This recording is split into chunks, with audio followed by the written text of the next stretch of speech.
un certain nombre de cadres, de très hauts cadres du Maroc, du ministère, des postes au Maroc. Et donc nous sommes là pour participer, apporter notre contribution à l'évolution du monde de la Poste et de son rayonnement à l'échelle internationale et dans tous les pays respectifs, surtout dans le cadre de la politique de Sa Majesté le Roi que Dieu l'assiste, concernant la coopération Sud-Sud. Et comme vous le savez, nous avons d'excellentes relations avec la République de Côte d'Ivoire. Donc nous sommes là pour échanger ensemble. Donc je ne vais pas vous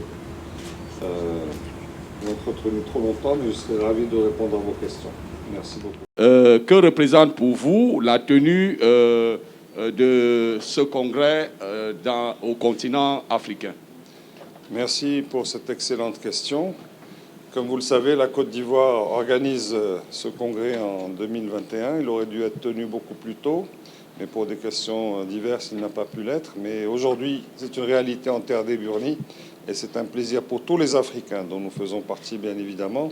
La première fois était en 1934 en Égypte et aujourd'hui, au XXIe siècle, c'est la première fois qu'il se tient en Afrique. Vous savez que la Côte d'Ivoire a fait des pas de géant depuis 2011. La Côte d'Ivoire a repris sa place parmi les grandes nations d'Afrique. Et aujourd'hui, la reconnaissance de la communauté internationale se manifeste par cette organisation de l'Union postale universelle à Abidjan. La Côte d'Ivoire a déjà organisé de grands événements depuis un certain nombre d'années. Je pense aux Jeux de la francophonie, le sommet de l'OCI, le sommet UE-Afrique, qui a tenu toutes ses promesses donc, en Côte d'Ivoire. Donc la Côte d'Ivoire est coutumière de réussite de ces grandes messes internationales et on s'en félicite et on y participe avec beaucoup de plaisir.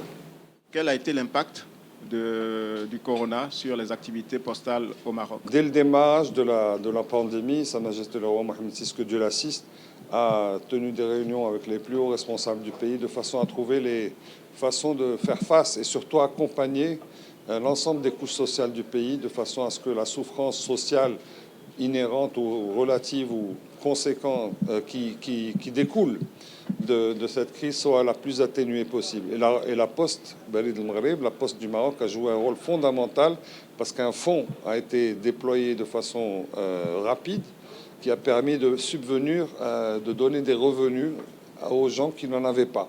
Et le canal qui a été utilisé, qui a été le plus efficace et le plus efficient, a été la Poste, donc pour remettre les mandats, pour assister les personnes vulnérables économiquement à passer cette période de confinement qui a été absolument terrible pour tout le monde. Mais en tout cas, la Poste a joué un rôle fondamental. Donc le Covid a joué un rôle, la Poste a joué un rôle pour atténuer la crise du Covid, mais le Covid aussi. La Covid a aussi permis à la Poste de redéployer de nouveaux services, d'améliorer le e-government avec des partenariats avec les organismes étatiques. Et aujourd'hui, on peut se féliciter du rôle qu'a joué la Poste du Maroc, la Barid El Maghreb, dans la crise du Covid et l'atténuation de ses effets. Excellence, plusieurs États membres soumissionnent un poste au Conseil d'exploitation postale, ainsi que dans les autres instances de l'UPU. Le Royaume du Maroc soutiendra-t-il ces candidatures au nom de la solidarité africaine? Le Maroc collabore et coopère avec l'ensemble de ces pays partenaires de l'UPU, mais en particulier avec les pays africains depuis très longtemps.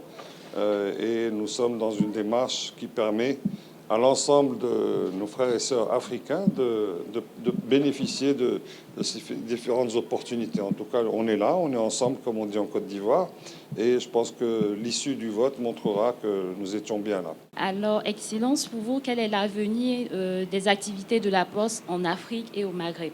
Merci. Merci Madame. L'avenir de la Poste en Afrique et au Maghreb en particulier, donc ce sont des développements du service classique, dans de bonnes conditions logistiques et de rapidité, etc.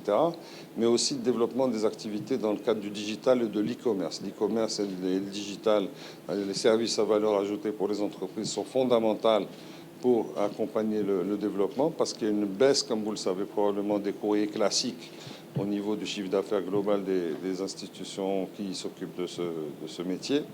Et il faut compenser ça par d'autres activités comme le e-commerce, les activités à valeur ajoutée avec les partenariats, etc. Et c'est ça dont il s'agit aujourd'hui, de permettre une évolution des différentes entreprises dans tous les pays, quels qu'ils soient, quel que soit leur niveau de développement, pour accompagner cette visibilité, cette vision et cette démarche dans les années à venir. Donc, comme vous le savez, chaque congrès qui se passe sur 4 ans, donc c'est un cycle d'activités. Donc chaque fois, le prochain congrès sera l'occasion de faire le point sur les avancées qui ont été réalisées. Je pense que l'avenir de la Poste est bon parce que le digital et tout ce qui a été fait depuis un certain nombre d'années montre que l'avenir est là et c'est un service qui est vital pour l'économie, pour les échanges et pour les relations entre donc les pays, les entreprises et les différentes personnes. Est-ce que le Maroc est candidat pour un poste? Le Maroc, comme je vous l'ai dit, participe à ce congrès de la Poste universelle, pour donc apporter sa contribution aux différents débats qui vont avoir lieu, aux différentes élections qui vont avoir lieu.